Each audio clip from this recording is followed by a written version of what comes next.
friends, Tux here. I've been watching a lot of videos on YouTube about changing the thermostat in a C7 Corvette, okay? So I wanted to throw it out there that is indeed for something which is very easy to do, and you can do it yourself.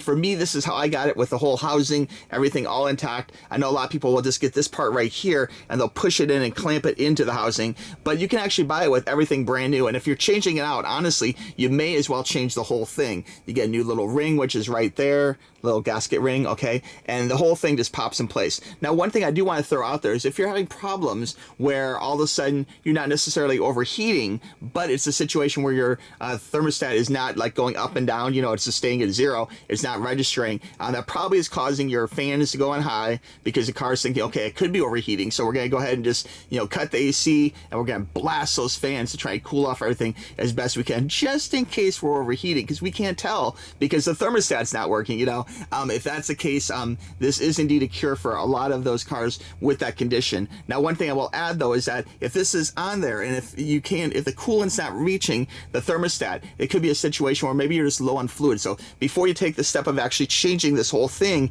you may actually want to just go ahead and make sure your coolant's really full or flush it completely. Now, people say, oh, should I take out all the coolant when changing this? Under normal conditions, yes, you want to change your fluid completely when changing the thermostat. However, in the C7 Corvette, this is actually like right on top, okay? So it is very, very possible to take this off completely, put a new one on without losing very much coolant at all. You'll lose a little bit out of the hose that connects to here, okay? And a little bit out of here, but it's very, very minimum. Okay, I wanted to show you inside the car here too, just real quick. This is the old part I showed you a moment ago, okay? And here's the new part, which is right there. So you can see it's right up front. It's very easily visible in the front of the car. You really don't have to remove a whole lot to get to it or put it on a lift or anything else. Just kind of move things out of the way. You pull off this hose right here, okay? And then it's the 3 bolts we talked about. The 3 bolts, 1, 2, and 3. So very simple. You can see the bolts right there, 1, 2, and 3 underneath it.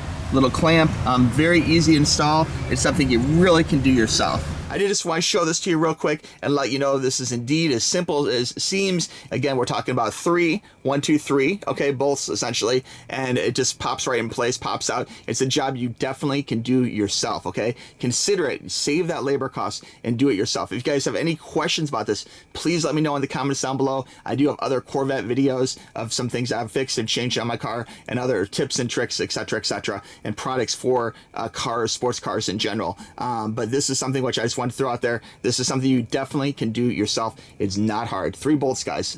Couldn't be simpler, okay? All right, friends, we'll talk to you soon. Bye-bye.